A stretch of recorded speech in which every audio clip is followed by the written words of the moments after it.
Hola, soy Santiago Felipe Lehmann, director de estudios sectoriales de la Contraloría Delegada del Medio Ambiente, especialista en mercadeo y magíster en dirección de empresas.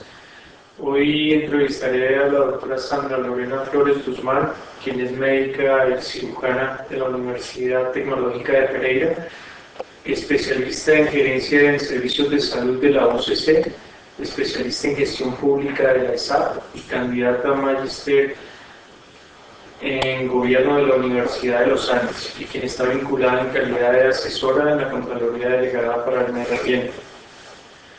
Esta entrevista tiene como finalidad ofrecer herramientas conceptuales en materia de minería y salubridad pública que sirvan como elementos válidos dentro del quehacer fiscalizador de la Contraloría Delegada del Medio Ambiente, de la Contraloría General de la República y otros actores gubernamentales y sociales en aras de posibilitar sinergias que fortalezcan el control sobre los recursos medioambientales y los efectos que se derivan de su protección y cuidado. Doctora. Muchas gracias, Felipe. Como primero, quisiera, antes de entrar al tema que nos ocupa, quisiera que nos hablara un poco acerca de las decisiones en torno a la salud. ¿Cree que Colombia está en la línea de base que dé lugar a políticas públicas suficientes en materia de salud pública? Bueno, yo creo que todavía nos falta muchísimo, porque a pesar de que desde 1948 la Organización Mundial de la Salud habló de la necesidad de concebir la salud no solo desde la perspectiva de la ausencia de enfermedad física, sino involucrando variables emocionales y sociales, eso en términos del individuo. Y cuando ahora está en boga la teoría de los determinantes sociales, que abarca no solamente al individuo, sino al colectivo, pienso que falta mucho porque todavía nuestra política pública sigue siendo reactiva y disociada de componentes que son marcadores de la calidad de vida tanto de los individuos como de los pueblos. Okay. ¿Qué tanto se sabe en Colombia acerca de los impactos de la minería sobre la salud pública? Bueno, es poco, porque hay una disociación importantísima entre el quehacer público y entre la academia. La mayoría de estudios que se han adelantado en Colombia y en el contexto internacional se han quedado supeditados al conocimiento de una élite intelectual, pero infortunadamente la evidencia demuestra que no ha servido como insumo para una política pública coherente, por lo menos con un principio de precaución, a pesar de que nuestro marco legal lo tenga concebido de acuerdo con los proyectos y los acuerdos internacionales.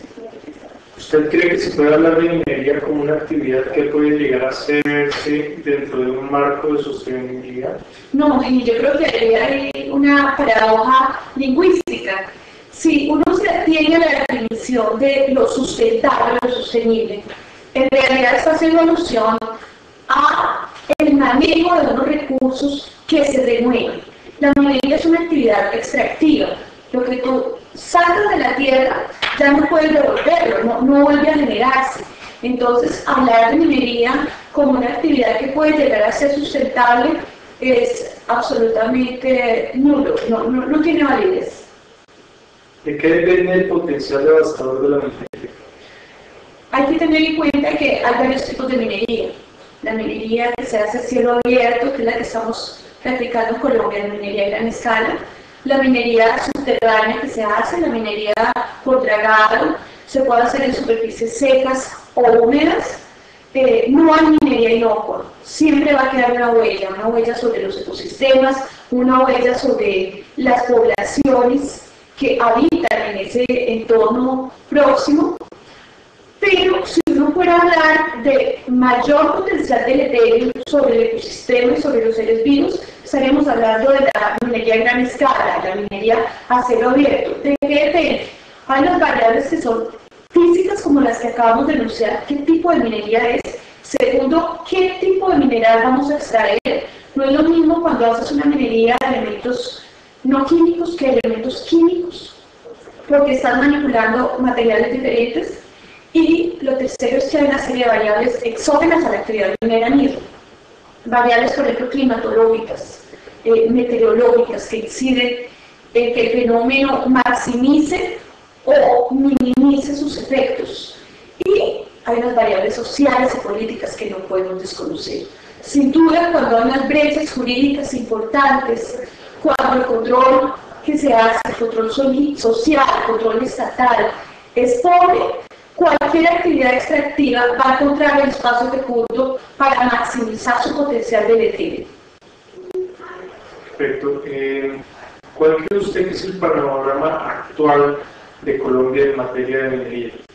Es un panorama muy preocupante, porque es que estamos en una época de pleno auge minero. Con decirte que si uno fuera a evaluar qué pasó en 1990 a 2011, pasamos en 1990 las hectáreas concedidas, tituladas, no llegaban a 200.000.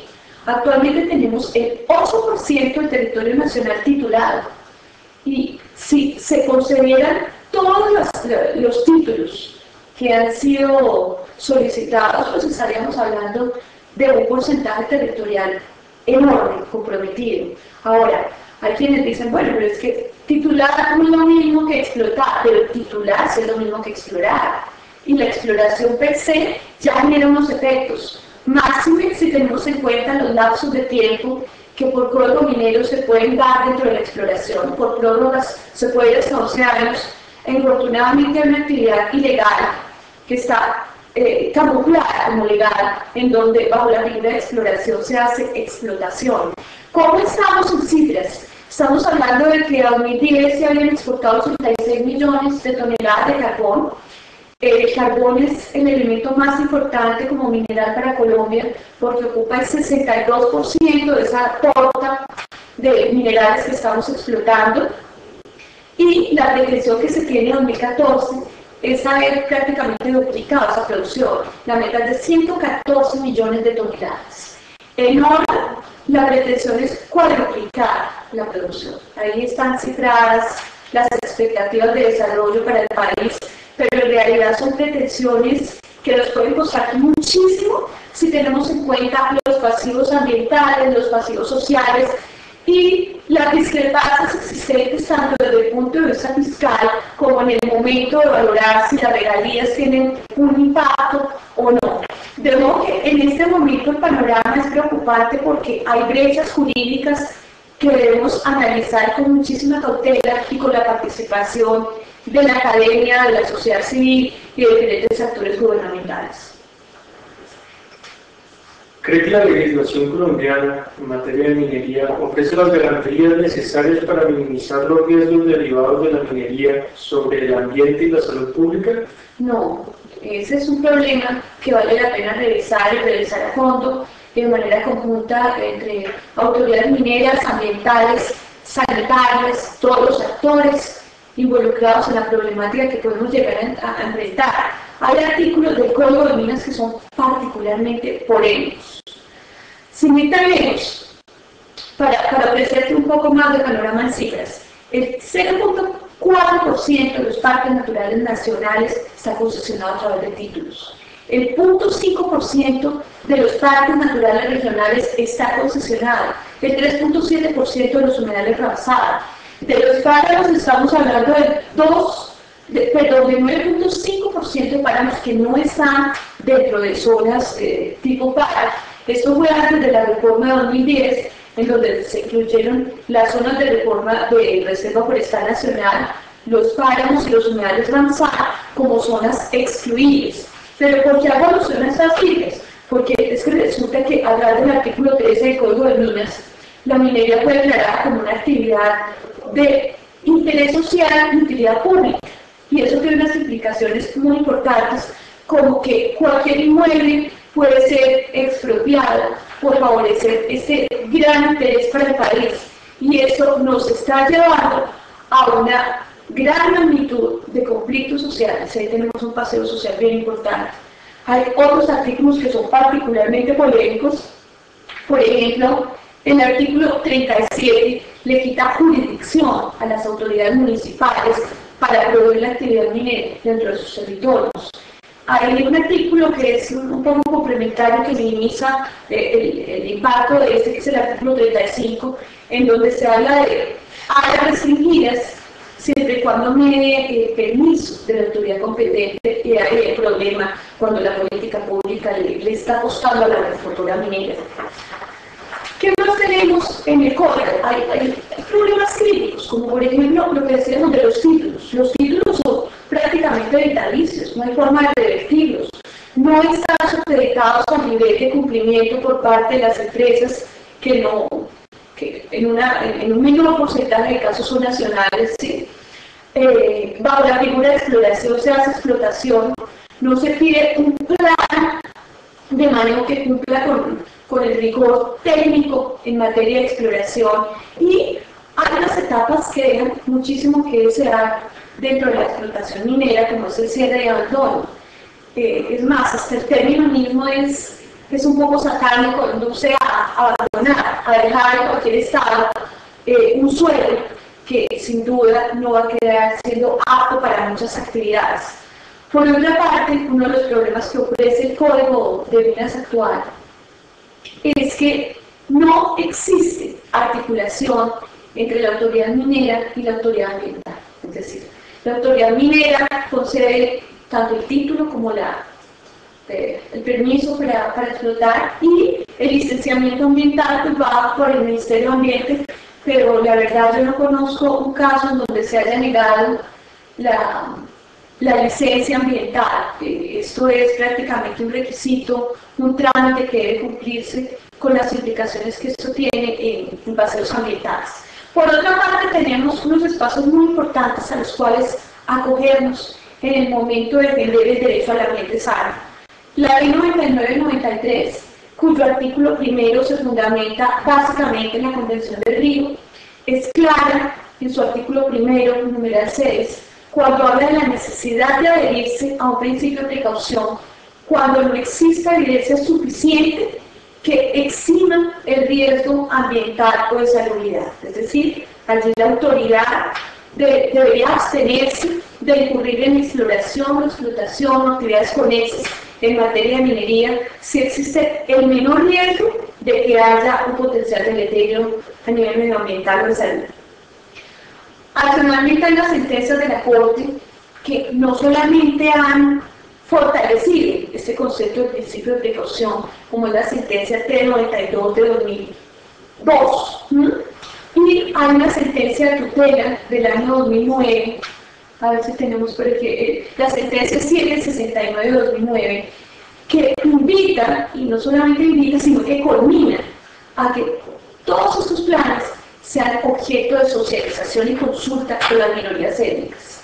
Y aquí vale la pena hablar de cómo estamos haciendo esas consultas, porque no se trata de cumplir con un requisito desde el Ministerio del Interior para demostrar que sí estamos cumpliendo con el convenio 169, es mucho más allá. Hay que desarrollar unas estrategias pedagógicas para que la sociedad civil, incluyendo a las minorías étnicas, conozca cuáles son las dimensiones de lo que se está aprobando, cuáles son los impactos potenciales de lo que se pretende hacer en determinado momento con sus territorios. Muy bien. Teniendo en cuenta la mayoritaria participación de la producción y exportación de carbón en la actividad minera, ¿cuáles son los principales riesgos asociados en materia de salud, según usted, doctor? Bueno, Felipe, el carbón no solamente contiene carbón. El carbón, pues, como tú bien sabes, y mucho mejor que yo, tiene unas calidades, unos tipos. Pero sea cual fuere su calidad, es un elemento sumamente complejo, es una mezcla heterogénea. Cuando uno habla de potencial contaminante, se está refiriendo a que una cosa son las partículas que se emiten desde cuando salen de determinado mineral, y otra es en lo que se convierte, cuando ya son partículas secundarias una vez en determinado medio. Cuando hablamos de carbón nos estamos refiriendo básicamente a material particular, y material particulado fino, que se ha denominado como PM10 y PM2.5. PM10 es el material que es menor a 10 micras, y PM2.5 el que tiene menos de 2.5 micras.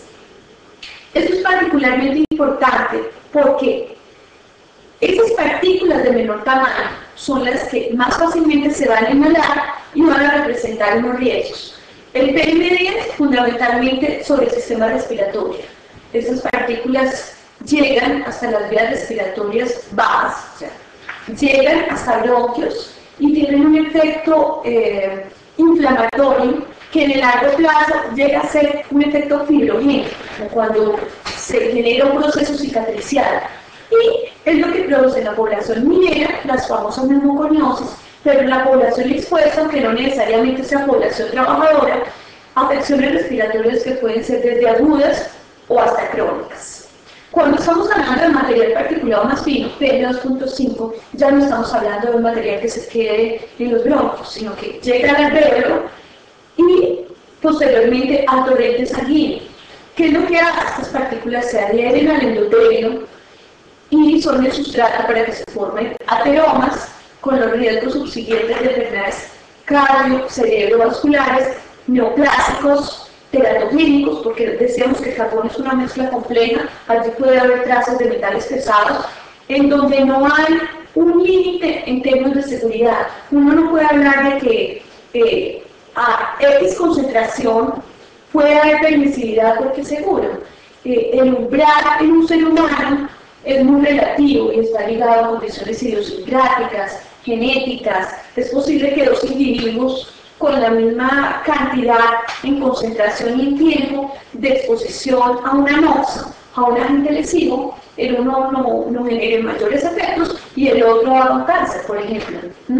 Ahora, esto no es una evidencia empírica o un mecanismo orientado a satanizar una actividad extractiva. Esto está demostrado por estudios muy importantes. Hay uno recién publicado por la Universidad de Harvard, por el Centro de Estudios Globales y de Salud Pública, que se publicó en diciembre de 2011 y que se centró en lo que sucedía en la explotación de carbón de los Apalaches. Fue un estudio muy juicioso porque valoró todo lo que pasaba a lo largo de todas las etapas de la explotación minera, ¿sí? Ahora, no estamos hablando solamente de la dimensión física. La afectación paisajística tiene unos efectos muy importantes desde el punto de vista emocional. La percepción social del ambiente cambia. El desarraigo, porque hay poblaciones que se ven obligadas a evacuar. Eso cuando estamos hablando de carbón. Hay otros estudios, por ejemplo, La Joyita en Bolivia, en donde se demuestra que hay una afectación muy importante. Aquí sí es por explotación minera de oro y plata, porque allá el fuerte son los metales preciosos.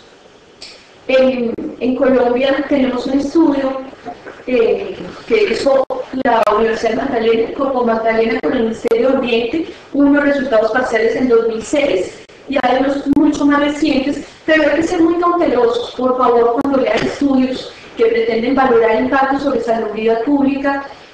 No hay que dejarse confundir porque la dosis respuesta no está sujeta a las distancias. Uno podría pensar que la población con mayor riesgo es la que vive cerca de la fuente, que la fuente podría ser o fija cuando estamos hablando de lugar de explotación o una fuente móvil cuando estamos hablando de transporte de carbón, por ejemplo.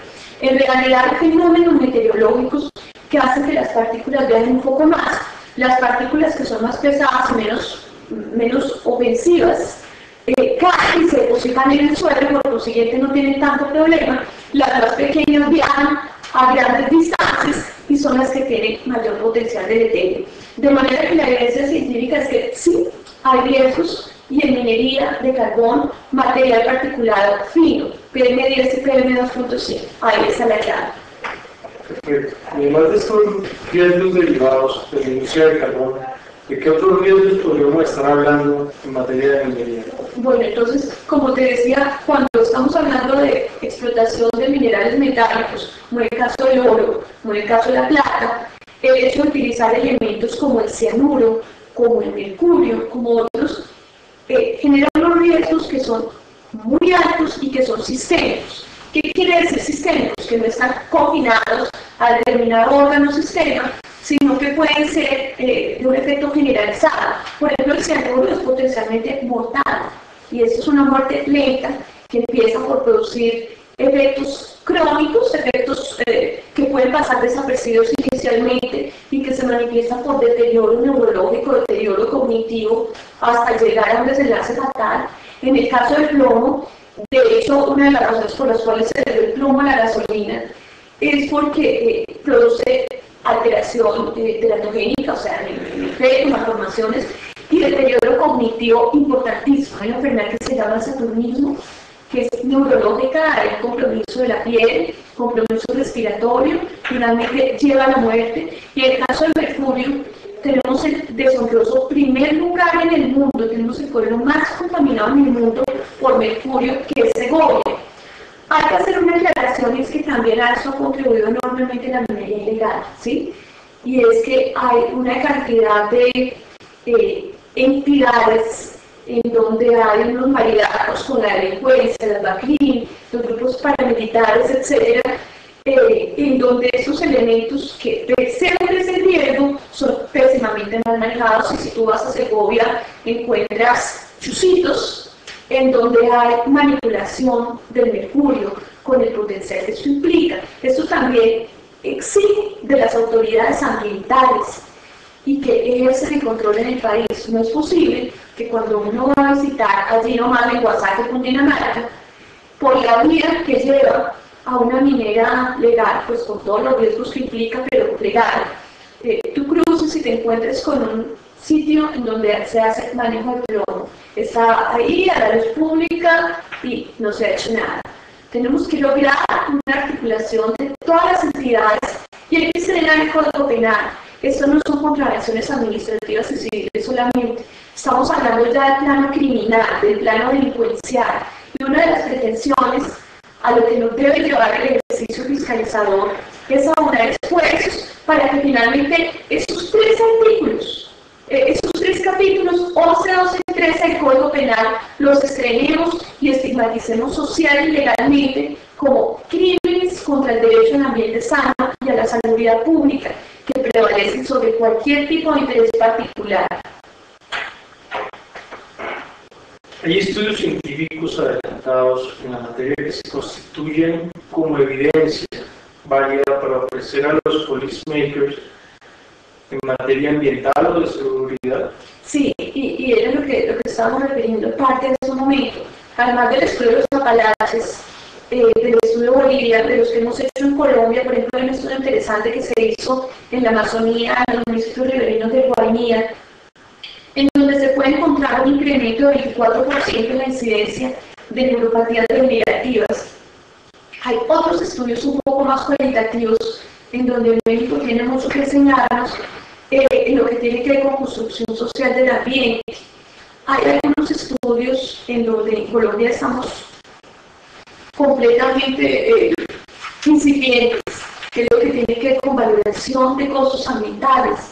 Yo siempre recomiendo remitirse al estudio de John Larsen del Banco Mundial, que se hizo por demanda del Ministerio de Ambiente y Desarrollo Territorial, en donde se demuestra cómo solamente expensas de contaminación aérea estamos gastándonos el 0.8% del PIB. Estamos hablando solamente del renglón de la contaminación.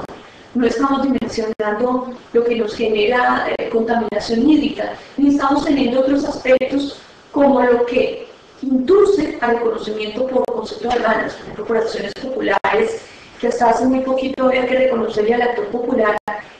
En eso el Estado se está desangrando de manera muy significativa. Felipe, vamos a hacer un break y ya regresamos.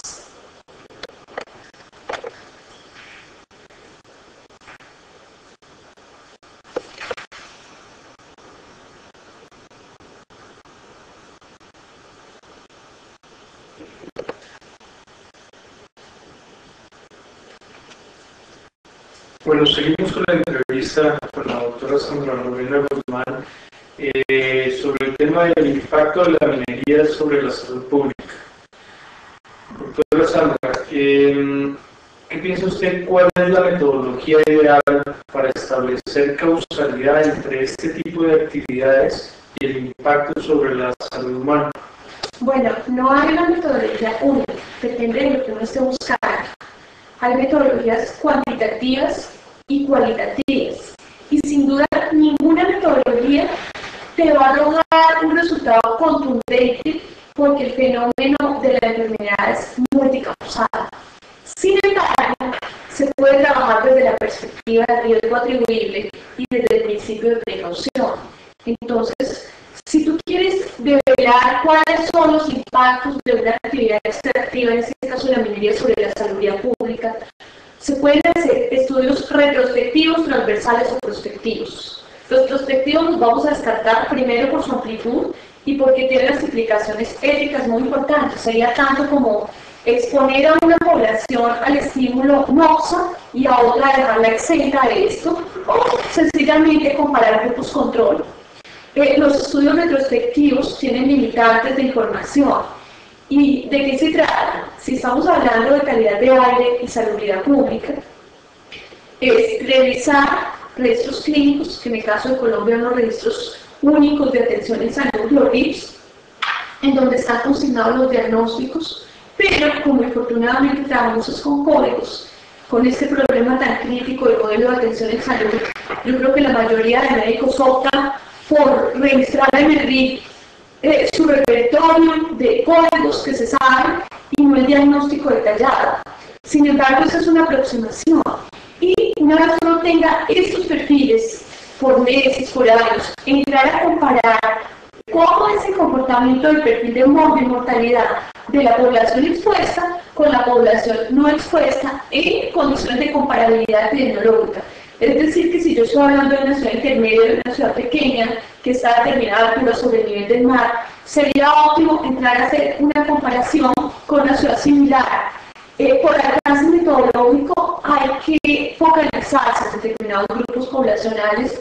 A mí me parece muy importante buscar las poblaciones vulnerables de mayor susceptibilidad biológica, como son los niños menores de 5 años y los adultos mayores, y seguramente uno lleva a encontrar muchas más cosas. Se puede comparar la expectativa de vida de esa población con respecto a la de una población no expuesta al estímulo o expuesta en menores condiciones, y con base en eso, si uno fuera a hacer una valoración ya de costos en términos de salud, habría que valorar los costos de daño perdido, los costos por concepto de incapacidades tanto laborales como académicas, escolares, que eso también se puede dimensionar, los costos para el sistema general de seguridad social en salud, no solamente por concepto de enfermedad general, sino también de enfermedad ocupacional, de incidentes y accidentes ocupacionales. Y hay algo en lo cual no tenemos mucha experiencia, que tiene que ver con la pérdida de bienestar, la pérdida subjetiva de bienestar, para no quedarnos en la esfera de lo físico. No hay que confundirse cuando se va a hacer una valoración científica de los impactos medioambientales o de salubridad. Yo desaconsejo optar simplemente por modelos hipotéticos, como es el caso de las preferencias declaradas y reveladas, porque implican un riesgo importante de quedarse solamente en lo subjetivo.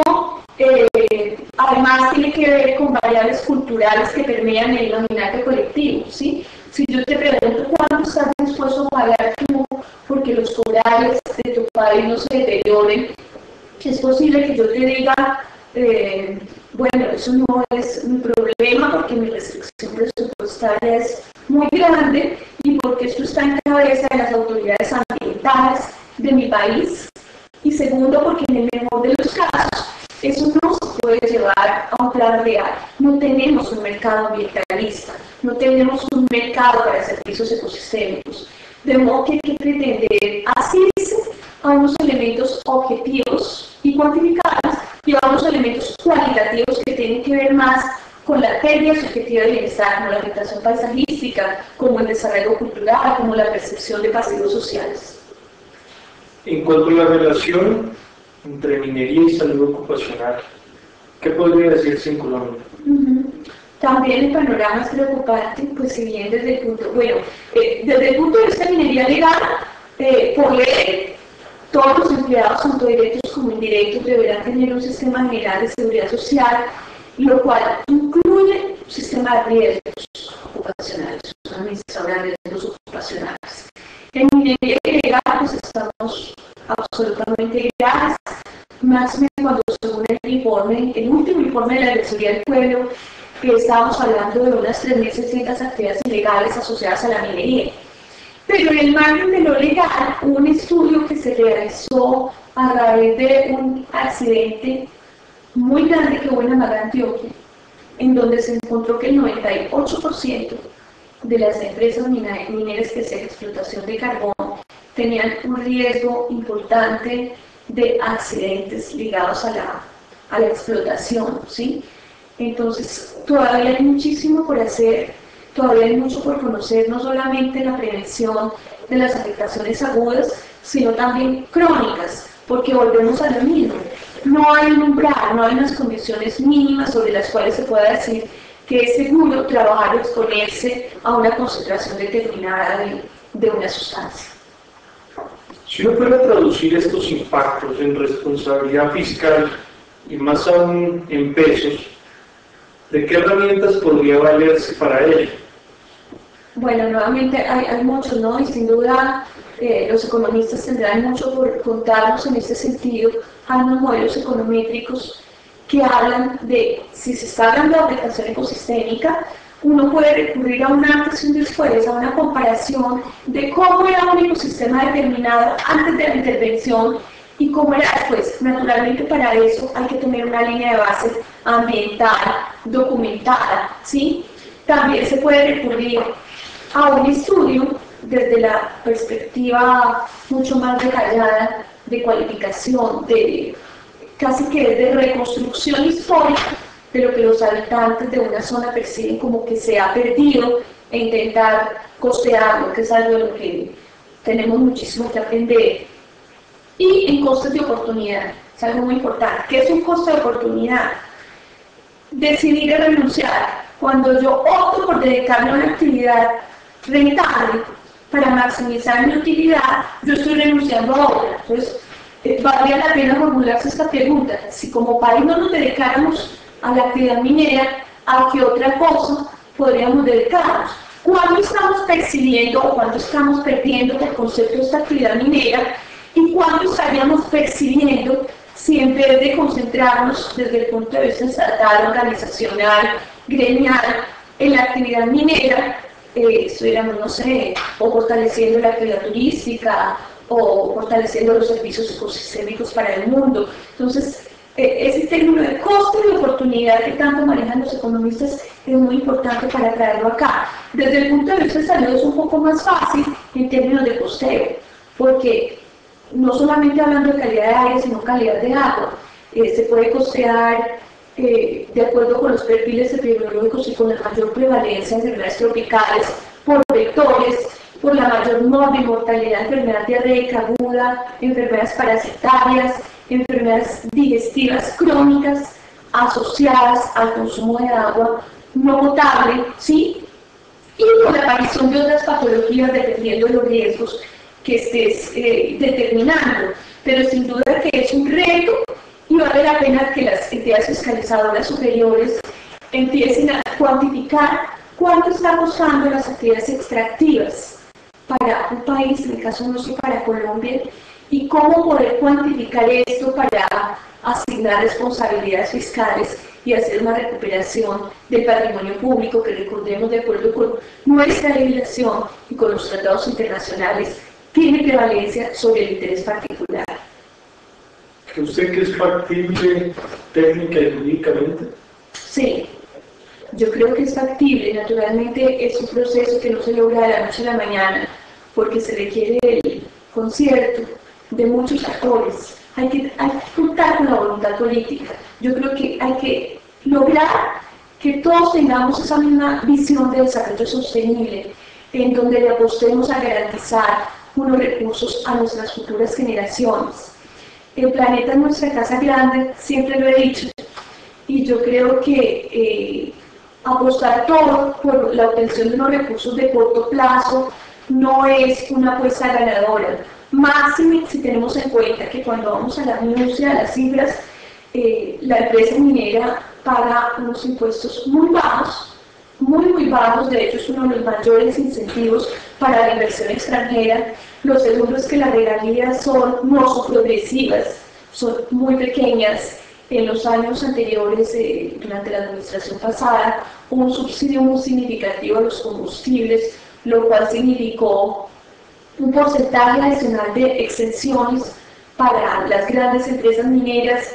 Entonces yo creo que si todos estamos hablando en el mismo lenguaje, y eso no se logra sino a través de una información clara, veraz, que sea emanada por las autoridades competentes, se puede hacer una apuesta desde la sociedad civil, desde las entidades gubernamentales y de las entidades gremiales, porque yo creo que nadie le va a gustar a la propia destrucción de su propia casa y a los recursos para sus descendientes. Usted es quien ha estado trabajando en la delegada en lo relacionado al fortalecimiento de la contabilidad en materia ambiental. ¿Qué podrías decirnos en este sentido? Bueno, sí, yo soy como vamos al tema de la contabilidad tanto horizontal como social, porque yo creo que desde la perspectiva de las entidades fiscalizadoras superiores estamos en hora de fortalecer todos los mecanismos para que esa capacidad de exigibilidad con la cual nos faculta la ley, ¿sí?, se cristalice en unas acciones concretas, ¿sí? Porque es que la contabilidad no solamente es la dimensión coercitiva que da la capacidad de exigibilidad, de sanción, sino también algo muy importante, la capacidad de rendir cuentas, no desde una perspectiva pasiva, en donde el ciudadano es informado con base en una decisión editada de lo que se ha realizado, sino en empoderar y en suministrar unas herramientas para que la ciudadanía pueda deliberar de manera cualificada. Entonces yo creo que desde la contabilidad horizontal, además de fortalecer la capacidad de exigibilidad y sanción, hay que mejorar esos estándares de auditoría sobre las entidades que son objeto de control para nosotros, las autoridades ambientales, las autoridades mineras, lograr que haya una verdadera articulación y lograr que no permeen unos estímulos perversos dentro de la política pública. Hay que tener en cuenta que el conjunto de stakeholders para la actividad económica que desarrolla el país está plagado de intereses que son particulares y que por ningún motivo puede prevalecer sobre el interés general.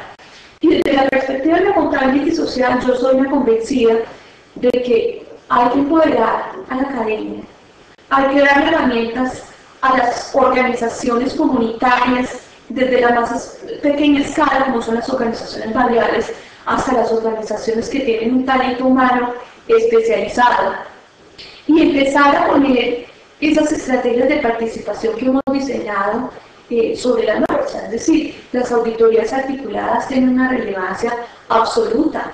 La posibilidad de suprimir barreras de acceso en la información, la capacidad de exigir que el ciudadano no sea informado a través de una página web, porque sin duda nuestra población todavía necesita ser alfabetizada en materia informática, sino que hay que recurrir a otras herramientas, si se quieren lenguajes alternativos, para lograr calar en el inconsciente colectivo que lo público no es esa abstracción que no es de nadie, lo público en realidad es lo de todos.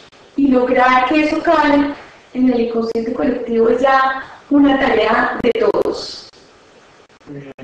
Si esta entrevista fuera vista por las autoridades ambientales, sanitarias y minería del país, ¿cuál creo que sería el mensaje que deberíamos transmitir?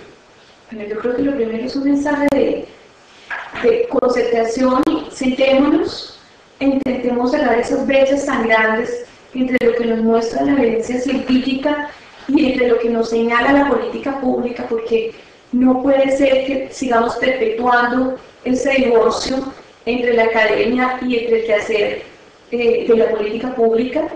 Y lo segundo, pues bueno, ya desde la normatividad yo creo que hay que superar unas diferencias que son de fondo. Finalmente la norma se convierte en un instrumento de poder, y ese poder no solamente debe adherirse a unos principios de legalidad, sino también de legitimidad, en la medida en la cual logremos satisfacer las demandas sociales con base en unas premisas ciertas. En este caso estamos hablando de un principio de precaución, de mejorar la calidad de vida de la población y de entender que el PIB no es el único indicador de desarrollo al cual debemos atenernos. En realidad, Los países en vías de desarrollo, como eufemísticamente se nos ha denominado, nos hemos convertido en los maquileros, en los países que contaminamos nuestra propia casa para favorecer las demandas de los mercados internacionales. Y yo creo que ya es hora de invertir la ecuación y de que todos pensemos que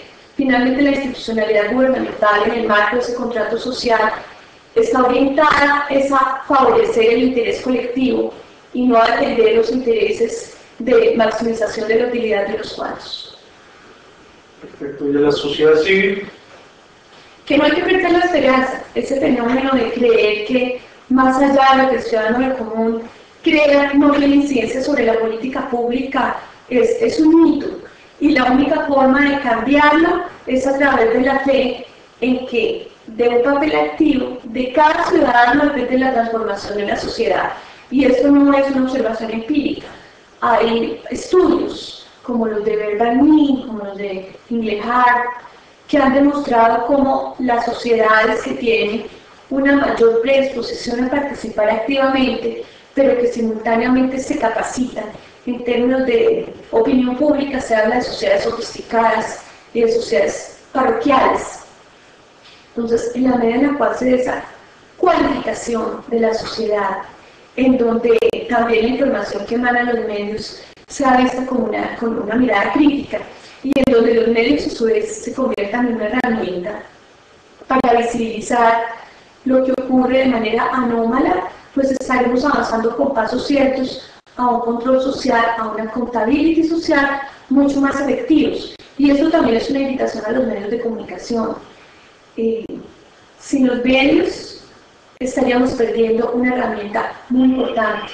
Finalmente los medios tienen la posibilidad no de decirnos qué pensar, sino sobre qué pensar. Hemos superado esa etapa de los efectos mínimos, cuando se minimizaba la incidencia que los medios podían tener sobre la opinión pública. Y en este momento estamos en una postura mucho más equilibrada, en donde dimensionamos el papel de los medios como un aliado de la sociedad. Esos movimientos de periodismo cívico que se pusieron en boga en los años 80 en Estados Unidos y que han cobrado vigencia a través del mundo, hay que rescatarlos y darles fortaleza, y que las universidades tengan prácticas incorporadas dentro de su pensum para que el periodismo llegue al barrio, llegue a las zonas más remotas del país y empiece a visibilizar no solo la problemática, sino las soluciones tal como las concibe el imaginario popular. ¿Cree que desde nuestra misión como entidad fiscalizadora podamos incidir en alguna manera sobre los impactos que la minería está dejando en el país? Sí, estoy convencida. De hecho, uno de los factores de riesgo para maximizar los efectos deleterios de una actividad extractiva, en este caso la minería, es la pobreza de control. Cuando estábamos haciendo el estudio de prácticas de accountability social y horizontal para la preservación de Amazonía, nos dábamos cuenta de un fenómeno muy interesante, es que una ONG en Colombia, Transparencia por Colombia, hizo un ranking de corrupción. Entonces, de acuerdo con la credibilidad que la ciudadanía tuviera en sus entidades fiscalizadoras, en la jurisdicción territorial departamental, eso hacía que se maximizara el riesgo, y había una correlación muy interesante.